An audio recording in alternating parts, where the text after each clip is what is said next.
प्रभु यीशु मसीह के मधुर और मीठे नाम में आज दिनांक 7 नवंबर दिन सोमवार को हम आप सब श्रोताओं का हार्दिक स्वागत करते हैं। आज के दिन के लिए जो वचन है वो लिया गया है श्रेष्ठ गीत की पुस्तक उसका 5 अध्याय 12 पद। उसकी आंखें उन कबूतरों के समान है जो दूध में नहाकर नदी के किनारे अपने झुंड में एक कतार में बैठे हुए हो।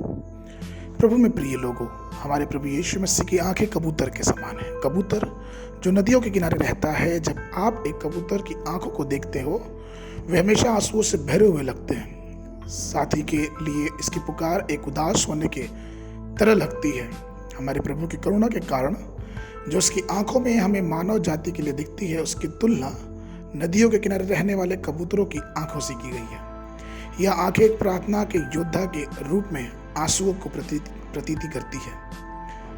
पवित्र शास्त्र में हमें 3 ऐसे उदाहरण मिलते हैं जहां पे ये बताया गया है कि यीशु रोया। पहला यूहन्ना की पुस्तक उसका 11 के 35 पद में, जहां ये लिखा है कि यीशु अपने मित्र लाजर के कब्र पे जाके रोया।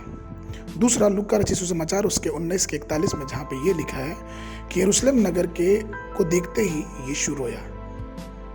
और हम ये भी देखते हैं कि उसने ये कहा कि हे यरूशलेम,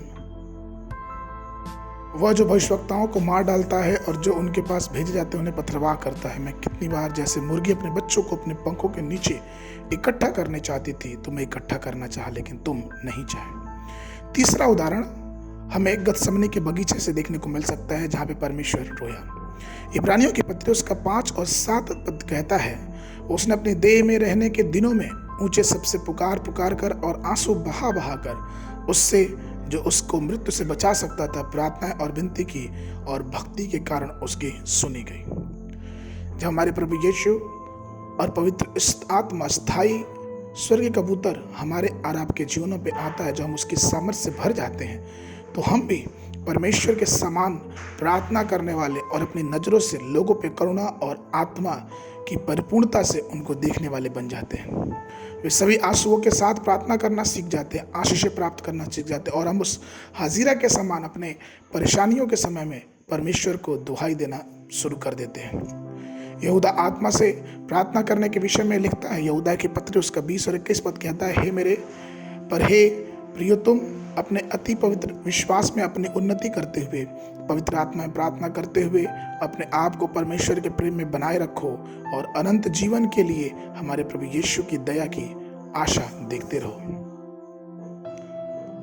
परमेश्वर के प्रिय लोगों, पवित्र आत्मा के साथ परमेश्वर प्रार्थना करने का संकल्प करें और आप लंबे समय तक प्रार्थना करने में सक्षम होंगे।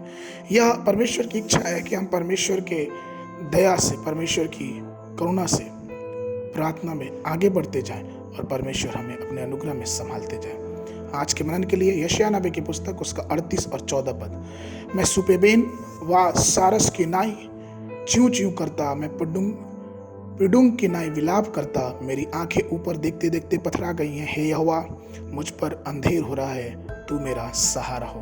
बाइबल अध्ययन के लिए सुबह के समय यिर्मयाह नबी की पुस्तक उसका 40, 41, 42 पद और संध्या के समय इब्रानियों की पुस्तक उसका 4 अध्याय। परमेश्वर आप सबको आशीष देने पाए।